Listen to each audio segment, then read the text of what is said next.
মা একদম অপচয় পছন্দ করতেন না।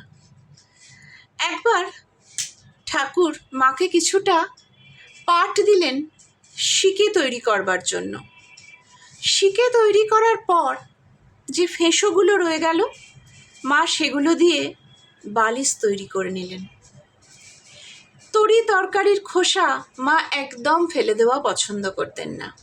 বলতেন, যা মানুষে খায় তা গরুকে খেতে নেই, আবার যা গরুতে খায় তা কুকুরকে খেতে নেই। এবার যদি কোনো জিনিস গরু কুকুর কেউ না খায়, তাহলে তিনি তা পুকুরে ফেলে দিতে বলতেন।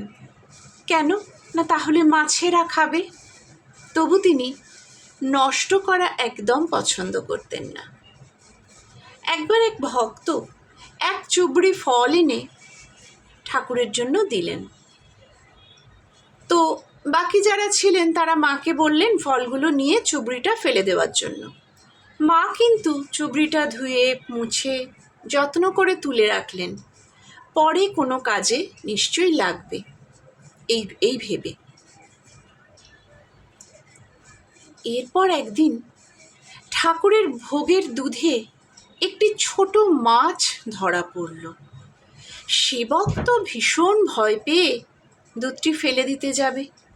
এমন সময় মা বললেন, ফেলে দিতে যাচ্ছ কেন বাছা? ঠাকুরকে ভোগ না হয় নিবেদন করা যাবে না, কিন্তু বাড়িতে তো ছেলেপিলেরা আছে, তারা খেতে পারবে, শুধু শুধু ফেলে নষ্ট করবে কেন? তাই মা কোনো জিনিস নষ্ট করা বা অপচয় করা একদম পছন্দ করতেন না। প্রণাম মা, প্রণাম ঠাকুর, প্রণাম স্বামীজি, প্রণাম গুরুদেব। তোমাদের সকলের চরণে জানাই শত কোটি প্রণাম। জয় মা।